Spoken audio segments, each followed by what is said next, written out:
full of gold. So now the government and the corporates want that gold, and they've come across an entrenched resistance. However, let's look at it the other way around.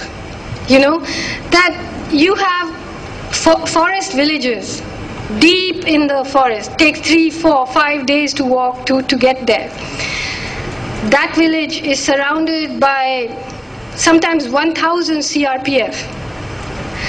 People have been organized to resist them in very non-Gandhian ways, because just as this Maoist military strategy does not work outside the forest, the Narmada Bachao Andolan could not have been a Maoist movement because it didn't have cover. And also no army was coming into the villages to take over this land. The water was coming into people's villages. You can't shoot at the water, right? You can't blow it up. So it could not have been an armed movement.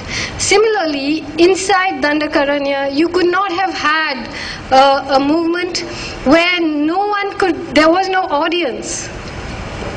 You know, Gandhian nonviolent resistance requires a kind of an audience in front of which you perform. I don't mean that badly, I mean it very well. But you didn't have that. So there are people who make choices depending on the physical landscape, where their struggles are from, it depends on the history. I travel in Orissa and listen to these debates. It's not like some non-tribal Maoist Andhra ideologue goes to a village and waves a gun and everyone stands up and joins him. No. People have long debates about what kind of struggles they will wage. They are very wise about the decision. And as the pressure on them builds, they keep making different decisions. Is your view, I'm asking both of you, is it your view that for this society, the only method of bringing about social and economic change is armed insurrection? Is it your view that is that the only method left now? Or is there a second best method of bringing about social and economic changes? After all, for 100 years of history, you have, as Gautam has pointed out in the article, there have been changes. Social movements have brought about that. Are we not to bring that about instead of preferring? I don't understand why you're asking this question in such an aggressive way, because I don't think I remotely subscribe to the view that the only way of bringing about change is through armed resistance. I don't subscribe to that at all. However, I do believe that if you are a doctrinaire, non-violent thinker, there is a lot of violence in that too. I believe that. You know, I believe that the strength is in a biodiversity of resistance, in which you actually think through these things without being dogmatic. You know, I really believe that.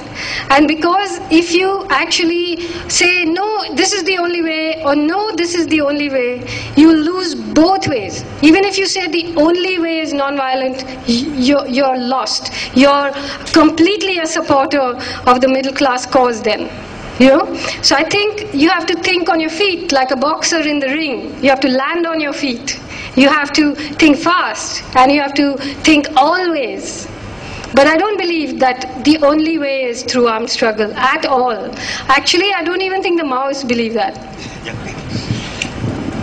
I think I agree with what Arundhati said, but I'd like to add one thing. You know, I don't believe in the right of the state to monopolize means of violence.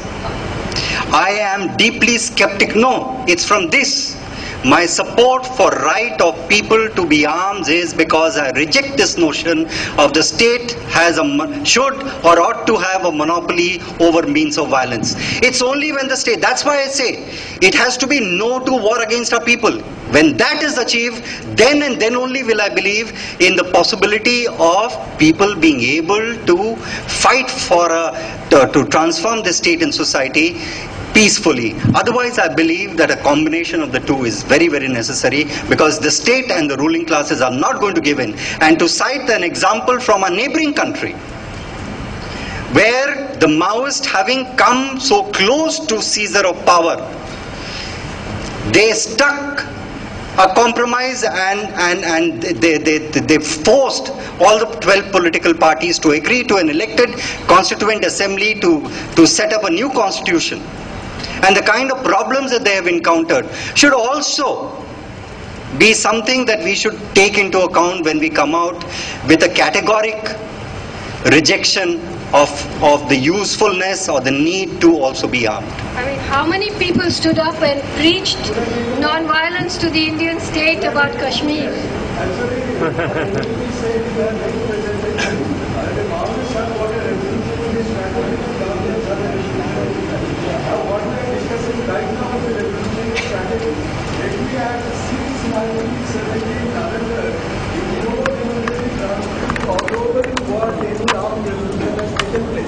So far as the Maoists are concerned, since mid-70s, Maoists have not been able to capture power anywhere in the world. The last time they did in Kampuchea, Pol Pot. In Nepal, the Maoists gave up insurgency not because they were converted to non-violence, precisely because their 10-year insurgency came to a stalemate. Now what is happening, that's of course before us, but it will have to be judged against the experience. Since 1917 November, no armed revolution has succeeded anywhere in the world, and since mid-1970s, nowhere in the world Maoists has captured power, and the last time that they captured power, it was under Pol Pot in Kampuchea. I would request CPDR to organize a meeting where I can speak. I would love to speak and take up whatever you had to say and counter it. I would really love to, but it will take me at least half an hour to answer completely, because I reject what you have said. I think Nepal's experience cannot be belittled in the way in which you are talking about. The Maoists, the role of the Naxalbari movement, I think it's high time we go back to it. So I will request CPDR to organize a meeting where we can take up these issues. Anand had something.